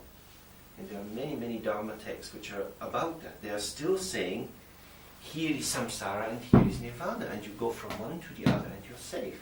But in the Mahayana tradition they say nirvana rests nowhere, and in the Dzogchen tradition in particular they say samsara and nirvana arise from the same point. And it's on that point of awareness that Kuntu Zampo is sitting. But it means that both paths are always open. They're always open. But once you know that they're open, you won't take it. It's like I every day, if I chop something with a sharp knife, I could cut my wrist open. But I look at my wrist, I look at the knife, I don't want to cut my wrist. Yeah, But I know I could cut my wrist. it's, for example, the pure land. I mean, in many prayers we go to the pure land. Mm-hmm. Okay, but if you're at a special point of view, everything can be the pure land. Mm-hmm. But the Pure Land is impermanent. The prayer, the main prayer that people say in Tibet to the Pure Land is the prayer by Karma Kagyu, Raga Asi, who wrote the Dechen Monda, the prayer for rebirth in Dzogchen. And at the end of the prayer it says very clearly, after some time Amitabha will retire and he will go from Dzogchen. At that time Chenrezi will take over. And then Chenrezi will also retire and Chana Dorji will take over.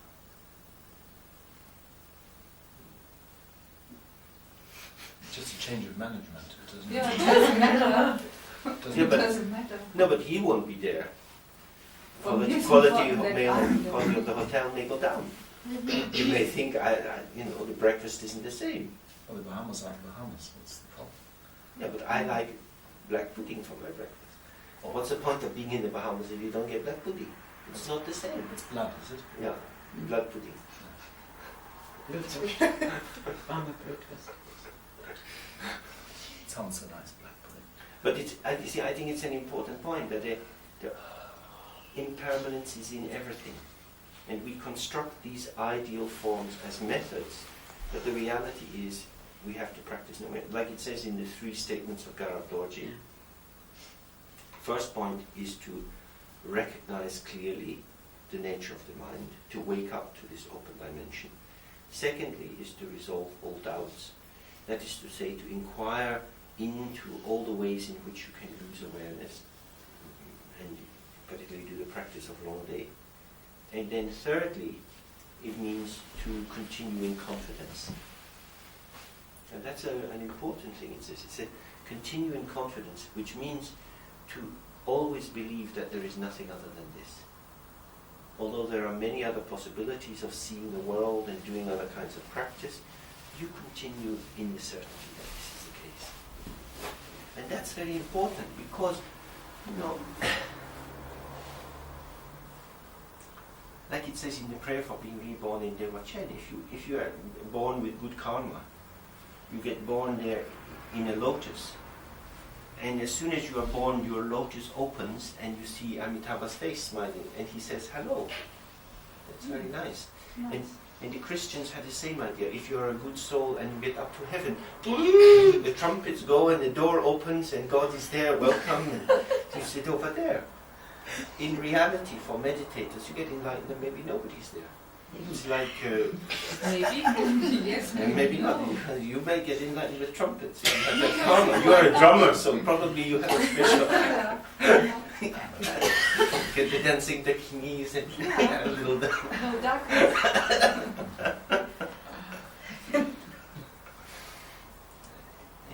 These things are really quite important. Trungpa, in his autobiography, describes how he does his first real retreat, and then he comes out of the retreat and he's got this sense of his meditation experience, and he goes to tell his teacher, and his teacher has died. In that moment. No, during the retreat.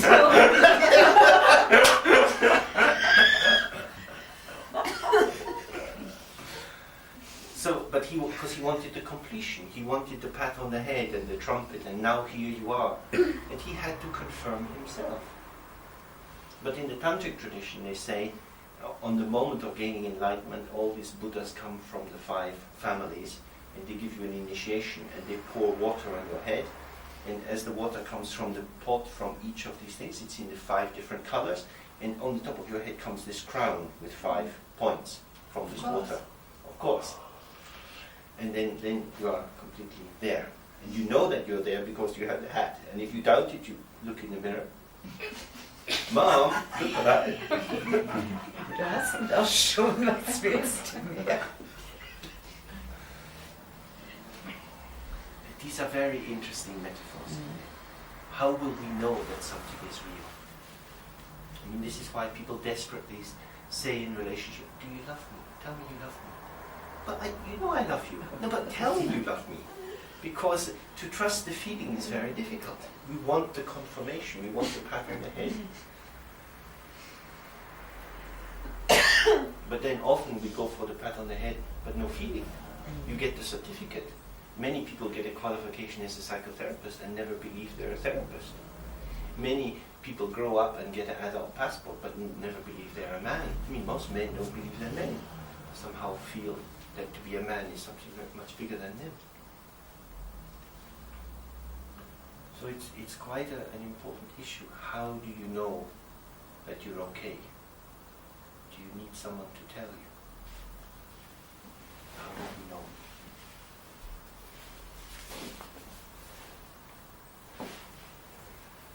And who can you believe knows more about you than you? The guru. Optimist. That's his job.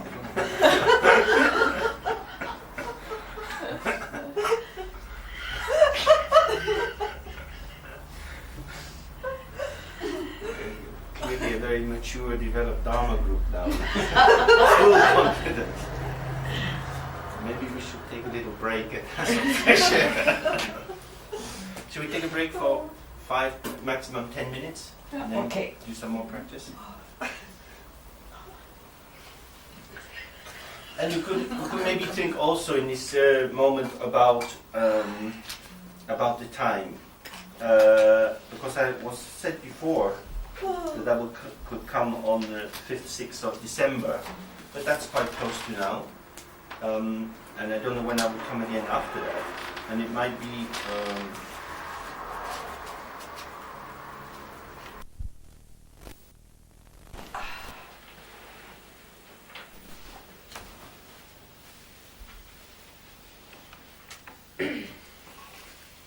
the 3 main traditions of Dzogchen that are in the world at the moment are the general Nyingmapa tradition, and there are many people teaching that, including some Kachupa lamas.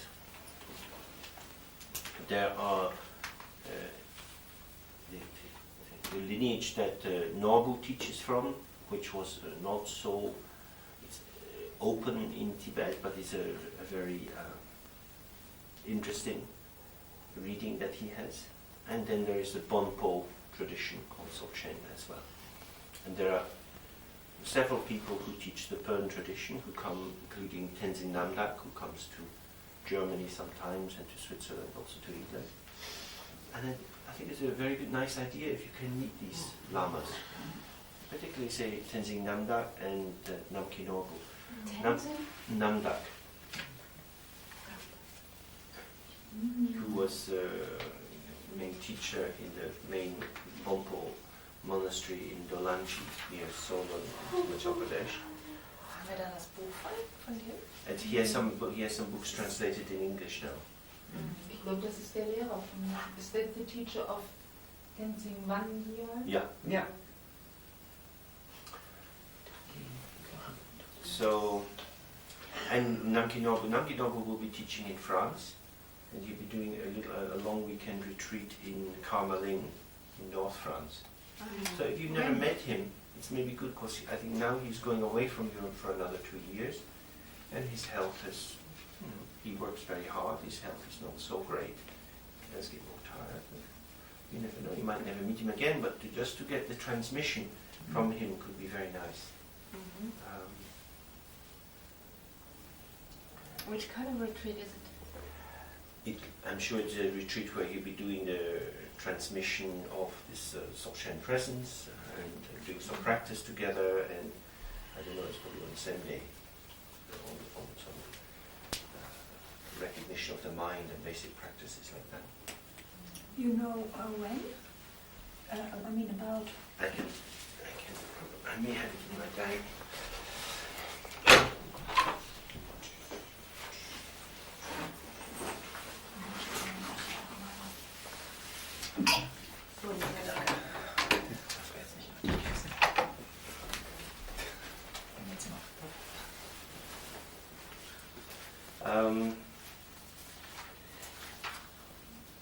But it's, I mean, according to the Tibetan tradition, it is the kind of living connection that makes the transmission, and that you can't really do it from books. And I think that's true. You know, you get the sense of somebody's energy and how they are in the world, and what they can say and what they can't say, and that makes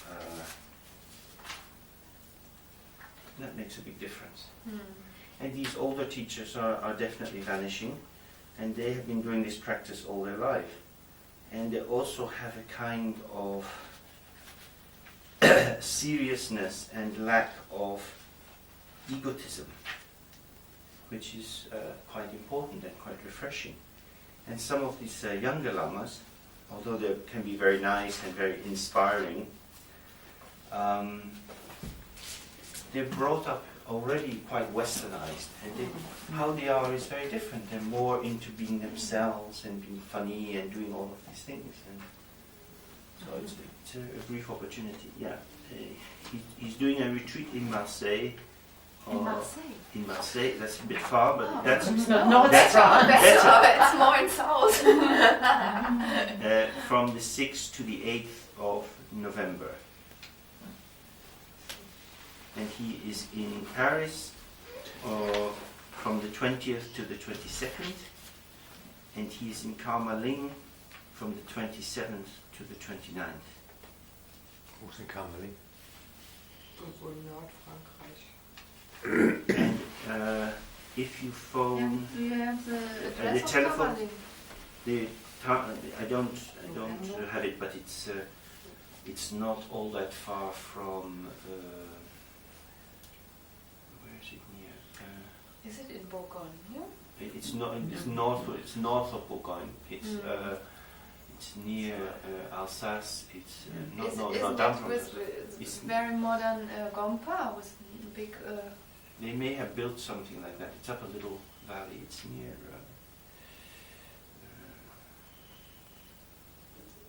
But it's not my head. It's not so far. Anyway, I can give you a telephone number where you find the information. It's the number in Paris, if anyone's interested. It's 02 47 92 30 97. 0247923097. And I think it's someone called Laurent Maurice. I don't know who it is.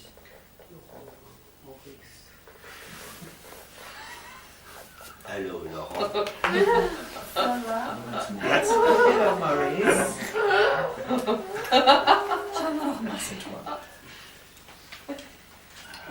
All in November, huh? Yeah. all in November, and he will also be visiting the new land the Dzogchen community has. New land? They bought some new land in France. Where? I don't know exactly. I know. But anyway, so these are brief opportunities. Ach, so überrascht. You think they translate into English? Yeah, I should say the. Frag mich nicht, kann mir sowas nicht merken. Der eine hieß He will be speaking in English. I would think. He may speak in Italian and translate into French, but I think nowadays he's probably more likely to speak in English and to be translated into French. At Karmaling, there's plenty of people who could translate also.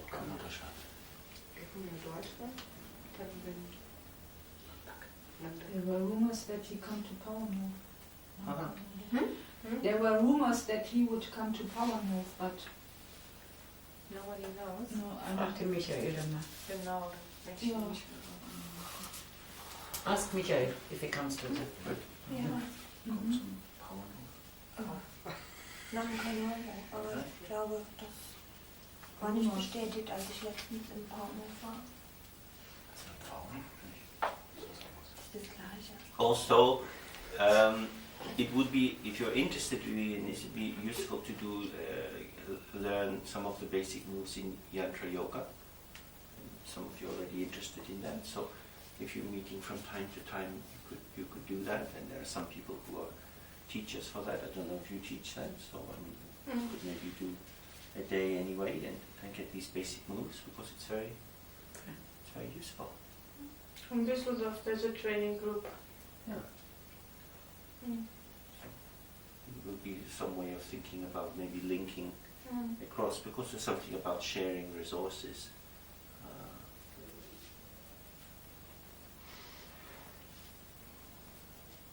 Okay, and then the other thing I would suggest is that you can also think for yourselves, since you began doing Dharma, what benefits have you got from it, if any, and how do you think you got these benefits, and what more benefits would you like to get, and what do you think you have to do in order to get these benefits?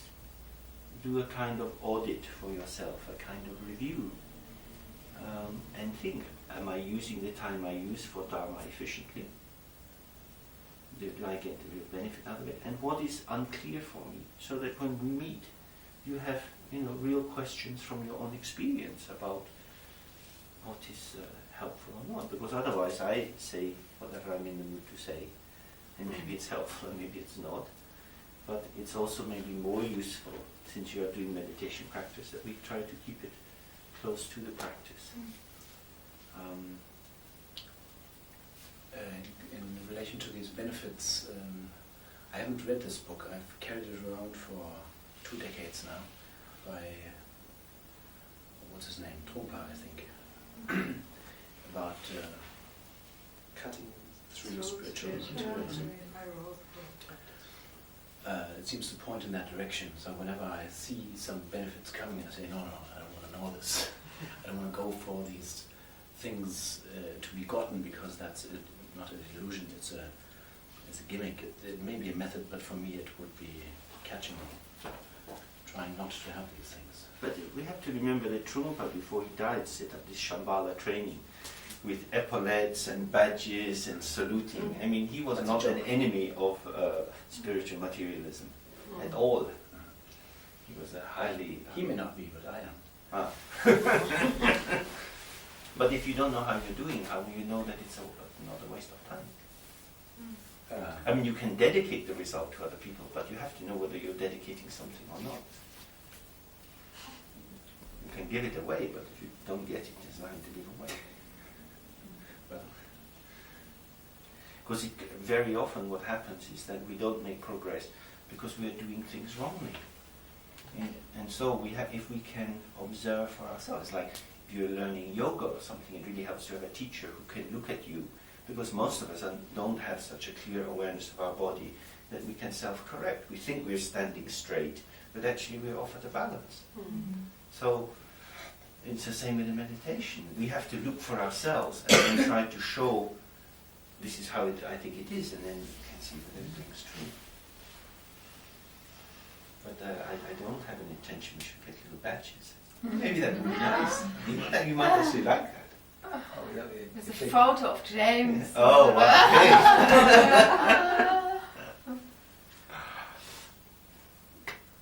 Good. Well, let's do some practice.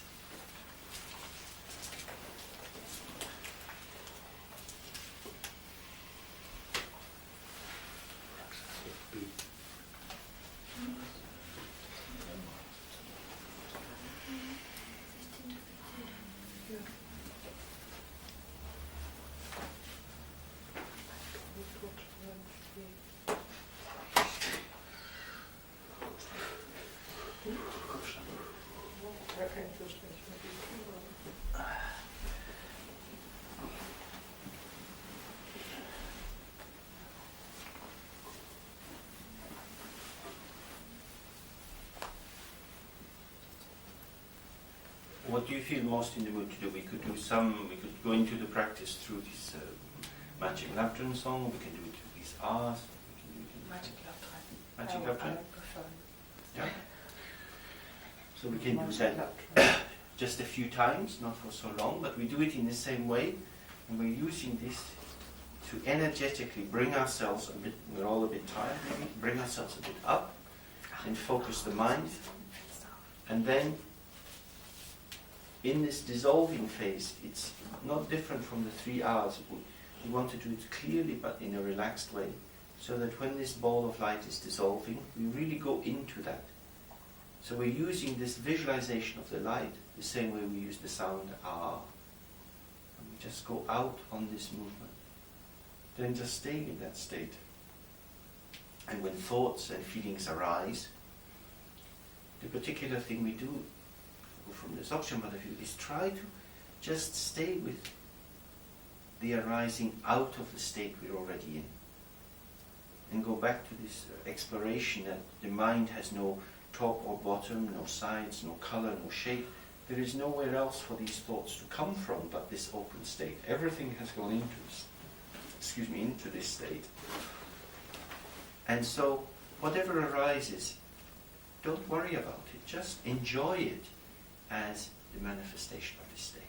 Just be in a state of kind of pleasure and awe at this richness of the mind, however it is. And then we just stay like that for some time.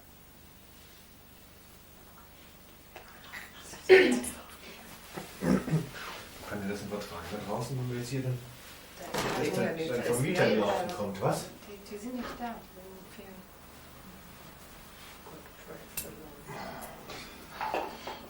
Ja, kann man nur sagen. Sind echt verrückt. Gott sei Dank. Das ist was, die Leute, das sieht ja nicht nur ein Konzept. Die sind ja verrückt.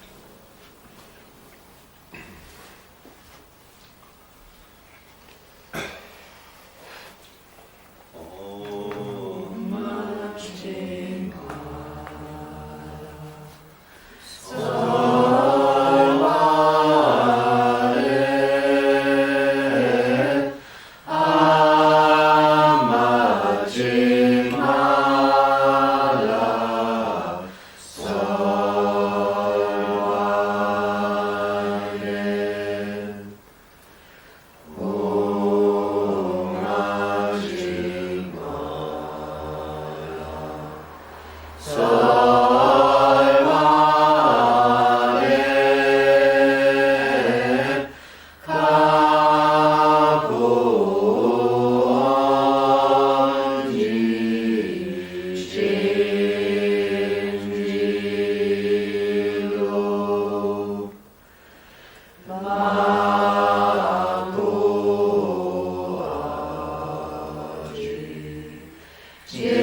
She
Chamanura Dei Salaka Varju.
Well, here we are once again at the end.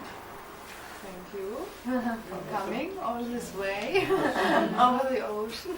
Okay. It's always very nice. Under to the hear. ocean. Könnt ihr auch mal unter You could durch den also, Tunnel kommen. yes, you can pass the tunnel. Interesting experience.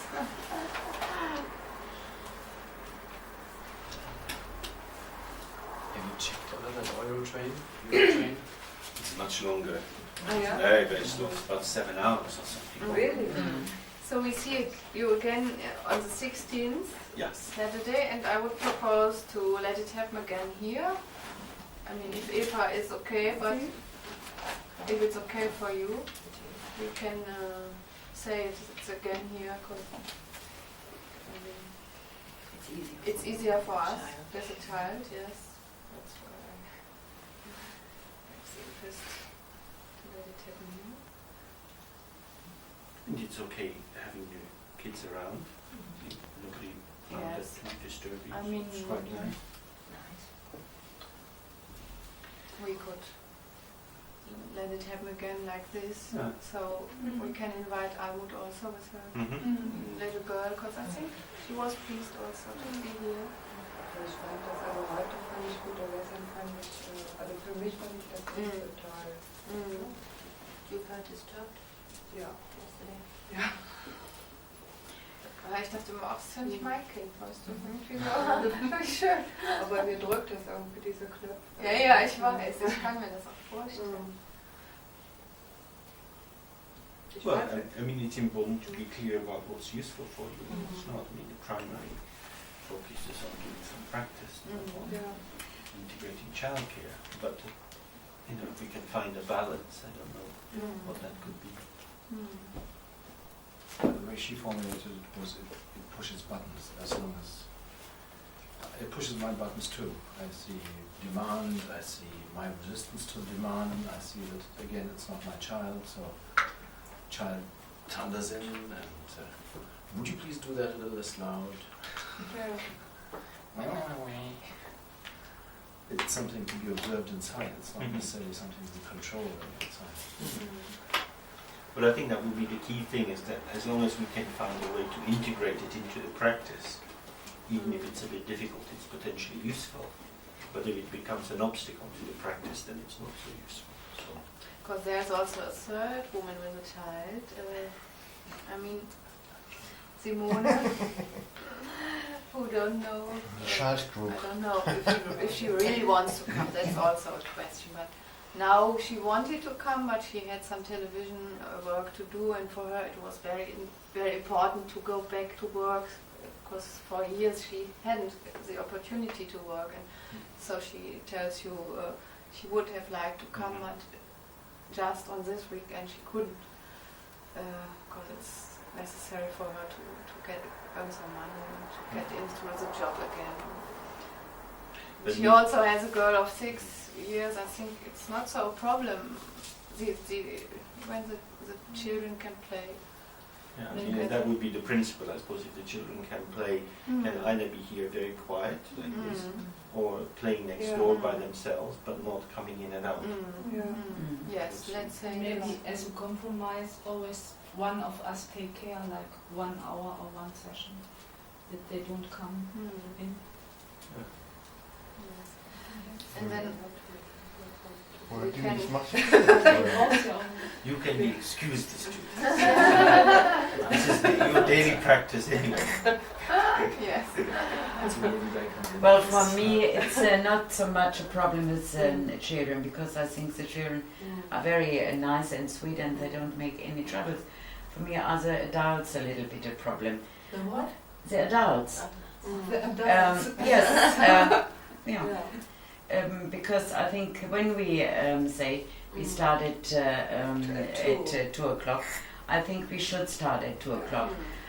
James doesn't come every week, and I think every hour has its value, and we should use that. And I think it would be very nice when we start probably in the morning and probably in the afternoon. And this is my wish. Yes.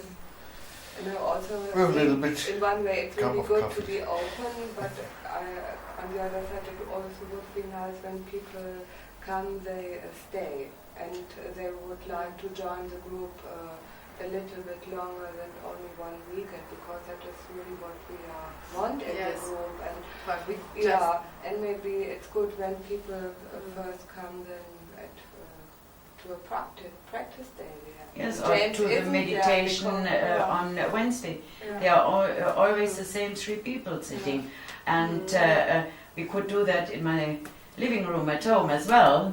But I think it's very useful when the people come and work a little bit, not just come in and go off again. Because I yesterday I was really upset about the situation. That I found it really very difficult for me to stand here in this situation. I only have this hours from 2 to 5, and we started really at 3:30, and then all in, out, in, out. I have that at home. Yeah, well, I think that's very important what Ramona is saying.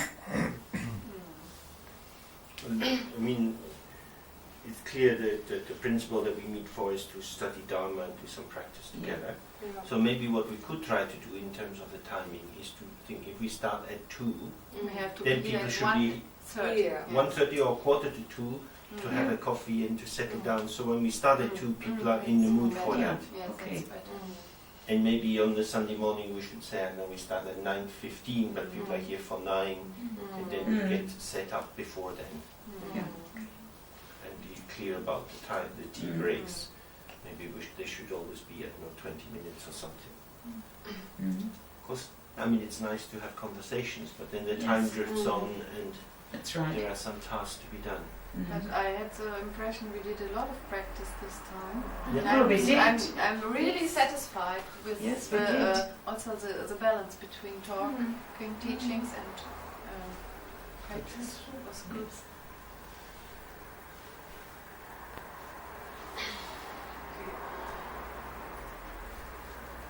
Und ich wollte noch für diese Praxistage nochmal vorschlagen, also wir hatten eigentlich 2 Termine jetzt, den November, ich glaube den 8. und den Dezember eben anstelle von James. Jetzt müssen wir uns nur einigen, soll es Samstags oder Sonntags im Dezember sein? Und das kann nochmal hier stattfinden. Und Das soll wäre der, der 6. soll der Dezember. November zum Beispiel mal bei jemand anderem sein? Und wer würde das zum Beispiel machen wollen? Den 8. November als Praxistag. Ja, Bei mal bei sich mir mal zu Hause? vielleicht so. Hä? Aber vielleicht mal bei mir.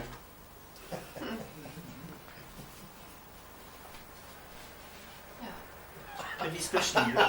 Wenn die anderen kommen wollen. Ich weiß halt noch nicht, ob ich am 8. überhaupt da bin, aber Spaß. es ist Aber- einfach. Ja, wenn du nicht da bist. Ja, ihr könnt ja auch zum Beispiel mal das Video sehen von, wir haben ein interessantes Video über das Thema Tod und Sterben von, wie heißt er noch, Lama,